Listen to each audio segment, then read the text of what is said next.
ఎరువులు కొనుక్కుందానికి కూలోళ్ళ కోసము వీటన్నిటికీ కూడా రైతులు ఇబ్బంది పడద్దు అని చెప్పి మేము రైతు భరోసా ఇస్తున్నాము, ఎకరానికి 15,000 రూపాయలు ఇస్తున్నామని చెప్పినటువంటి ఈ రాష్ట్ర ప్రభుత్వం మరి అలా మళ్ళొకసారి దుక్కులు దున్నుకొని నార్లు పోసుకునేటువంటి పరిస్థితి వచ్చిన తర్వాత కూడా ఈ క్షణం వరకు కూడా రైతు భరోసా పైసలు ఎందుకు ఇస్తలేదు అనేటువంటిది భారతీయ జనతా పార్టీగా మేము ప్రశ్నిస్తున్నాం.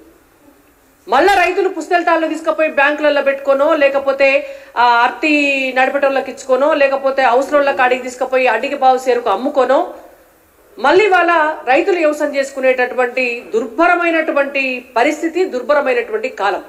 గతంలో కాంగ్రెస్ అధికారంలో ఉన్నప్పుడు ఉమ్మడి ఆంధ్రప్రదేశ్లో గట్లనే ఉండే.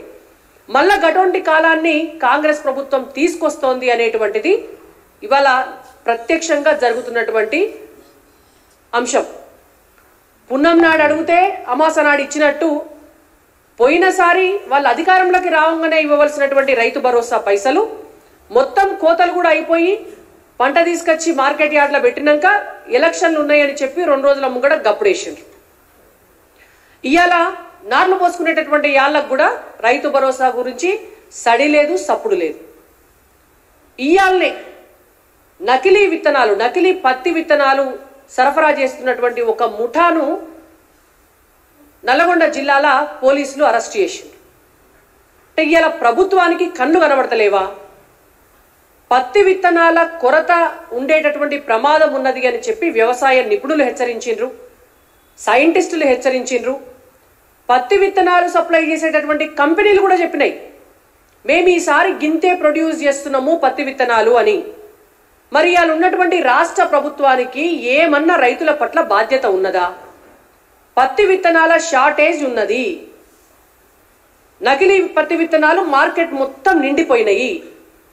రైతులు గనుక ఆ నకిలీ పత్తి విత్తనాలు తీసుకొని పోయి వాళ్ళు గనుక పంటలు వేసుకుంటే రేపు పొద్దున వాళ్ళ పెట్టుబడి సాయం మీరిస్తలేరు. వాళ్ళ అప్పుల పాలై పెట్టుబడి పెట్టుకున్నాక రేపు పత్తి దిగుబడి రాకపోతే, పూత ఖాతా లేకపోతే వాళ్ళ బ్రతుకులు ఏం కావాలి? తెలంగాణ రాష్ట్ర ప్రభుత్వానికి ఏమన్నా ఆలోచన ఉన్నదా? ముఖ్యమంత్రి రేవంత్ రెడ్డి గారికి, వ్యవసాయ శాఖ మంత్రికి టీవీ ఛానళ్లలో కూర్చొని ఇంటర్వ్యూలు ఇచ్చుడు, పక్క పార్టీల నాయకులను తిట్టుడు, పైసలు వసూలు చేసి ఢిల్లీకి పంపించుడు మీద ఉన్న సోయి ఇవాళ రైతులకు ఇచ్చే పైసల మీద లేదు. అకాల వర్షాలకు పంట నష్టపోయింది. పంట నష్టపోయిన వాళ్లకు మామిడి కాయలు రాలిపోయి కొంతమంది, వడ్లు ఖరాబై కొంతమంది, మొత్తానికే కోతకొచ్చినటువంటి పంట ఖరాబై కొంతమంది, ఇవాళ అవస్థలు పడుతుంటే విత్తనాలు దొరకక కొంతమంది అవస్థలు పడుతుంటే మీకు సో ఎందుకు లేదు అని మేము అడుగుతున్నాం. 6 నెలలు అయింది, వ్యవసాయ ప్రణాళిక ఎందుకు రిలీజ్ చేస్తలేరు ఇప్పటి వరకు? 10 సంవత్సరాల అధికారంలో ఉన్నటువంటి బీఆర్ఎస్ ప్రభుత్వానికి రైతుల పట్ల చిత్తశుద్ధి లేదు, రైతులు బాగుపడాలన్నటువంటి సోయి లేక 10 ఏళ్లైనా వ్యవసాయ ప్రణాళిక, అగ్రికల్చర్ పాలసీ లేకుండా అయిపోయింది తెలంగాణ రాష్ట్రంలో. ఆనాడు ఎడ్యుకేషన్ పాలసీ లేకుండే, ఎంప్లాయ్మెంట్ పాలసీ లేకుండే, ఎంపవర్మెంట్ పాలసీ లేకుండే, ఏముండే అంటే ఒక్క లిక్కర్ పాలసీ ఉండే. ఇవాళ కాంగ్రెస్ పార్టీ అధికారంలోకి వచ్చినాక కూడా 6 నెలల కాలమైనా కూడా ఈ రోజు వరకు కూడా అగ్రికల్చర్ పాలసీ, వ్యవసాయ ప్రణాళిక ఎందుకు రిలీజ్ చేస్తలేదు కాంగ్రెస్ పార్టీ ప్రభుత్వం? రేవంత్ రెడ్డి గారు ఎన్నికల ప్రచారంలో వారు ముఖ్యమంత్రి అయినాక కూడా అనేక సార్లు చెప్పినారు నేను రైతు బిడ్డను అని. మరి రైతు బిడ్డవైతే ఎందుకు నకిలీ విత్తనాలను అరికట్టలేకపోతున్నావు? ఇవాళ పత్తి విత్తనాలు ఎట్లా సరఫరా అవుతున్నాయి రాష్ట్రంలో?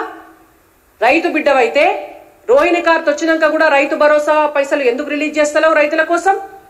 రైతు బిడ్డవైతే ఇవాళ గత ప్రభుత్వం కేంద్రం ఇస్తున్నటువంటి ఫసల్ బీమా పథకాన్ని తెలంగాణ రాష్ట్రంలో ఇంప్లిమెంట్ చేయనీయకపోతే 6 నెలల కాలమైంది. ఫసల్ బీమా పథకాన్ని నువ్వెందుకు ఇంప్లిమెంట్ చేస్తలేవు?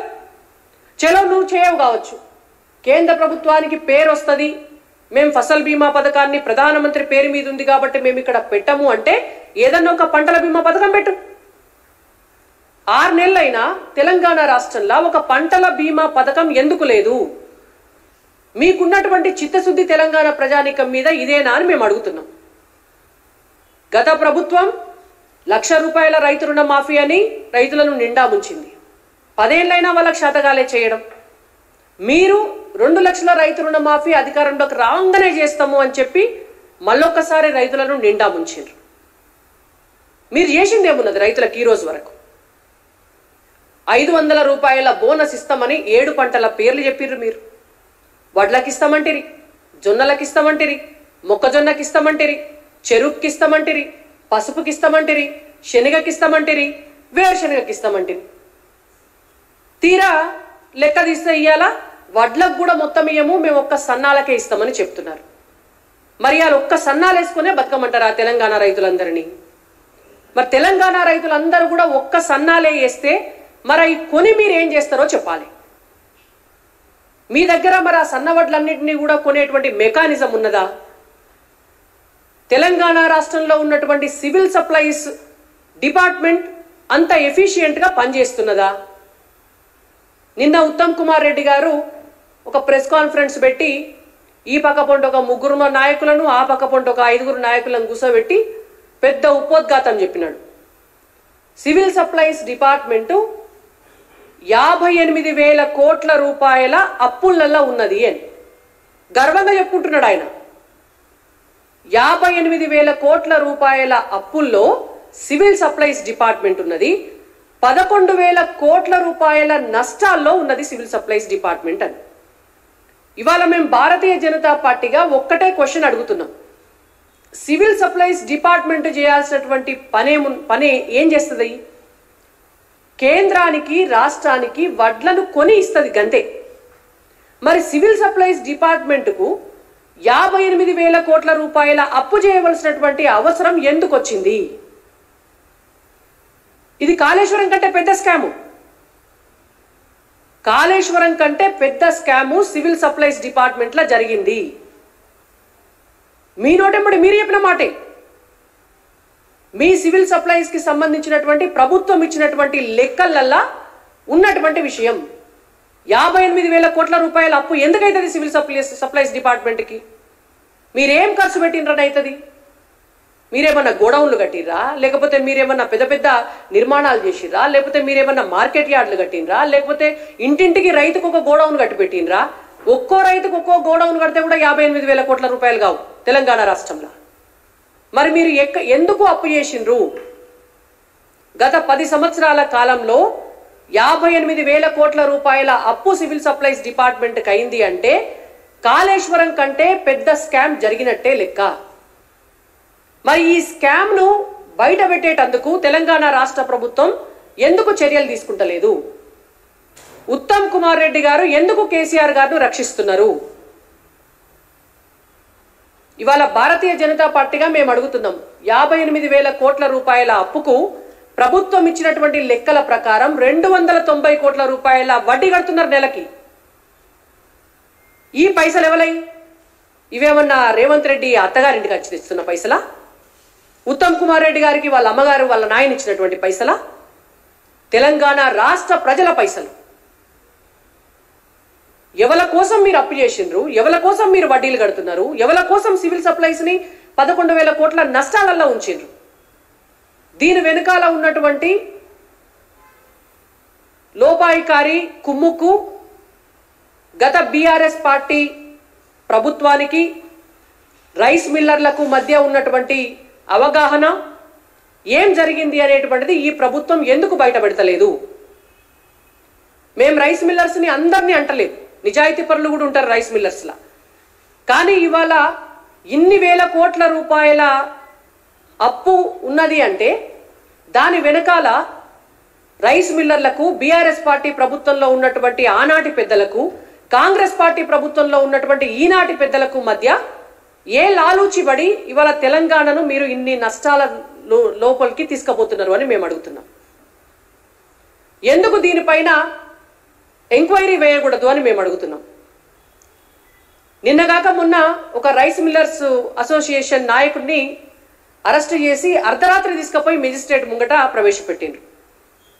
మరి మీరు అర్ధరాత్రి అరెస్ట్ చేసినటువంటి మెజిస్ట్రేట్ ముందు ప్రవేశపెట్టినటువంటి ఆ రైస్ మిల్లర్ ఓనర్ ఎవరైతే ఉన్నాడో ఆయన ద్వారా రాబట్టినటువంటి అంశాలేంటియో ప్రజల ముందు పబ్లిక్ డొమైన్ లో పెట్టాలి. ఈ మొత్తం స్కామ్ వ్యవహారంలో ఎవరెవరు ఉన్నారో, ప్రభుత్వ ఎంక్వైరీలో ఏం తేలిందో, మీరు అతన్ని ఎందుకు అరెస్ట్ చేసిండ్రో, తీగ లాగితే డొంక గదిలినట్టు మొత్తం వ్యవహారాలన్నీ కూడా పబ్లిక్ డొమైన్ లో పెట్టాలి. ఎందుకంటే ఇది తెలంగాణ రాష్ట్రంలో ఉన్నటువంటి రైతులందరికీ సంబంధించినటువంటి అంశం.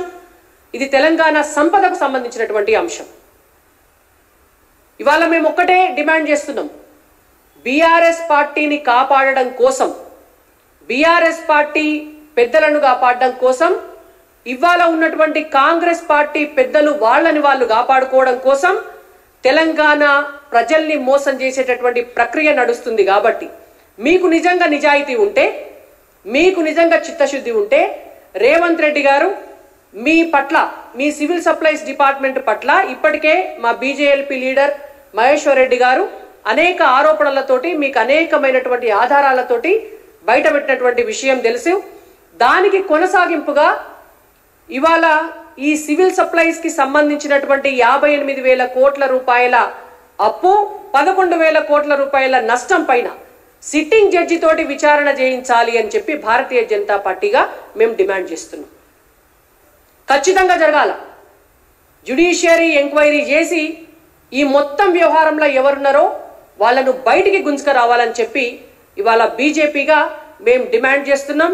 లేని పక్షంలో ప్రజల ముందుకు మేమే భవిష్యత్తులో ఏమేం జరిగిందో తెలుసుకునేటువంటి ప్రయత్నం చేసి ఈ అంశాన్ని పెద్ద ఎత్తున భారతీయ జనతా పార్టీ ప్రజల దగ్గరికి తీసుకుపోయి, రైతుల దగ్గరికి తీసుకుపోయి మీ లాలూచి ఏంటిది అనేటువంటిది బీఆర్ఎస్ పార్టీ తోటి మేము బయట పెడతామని కూడా హెచ్చరిస్తున్నాం.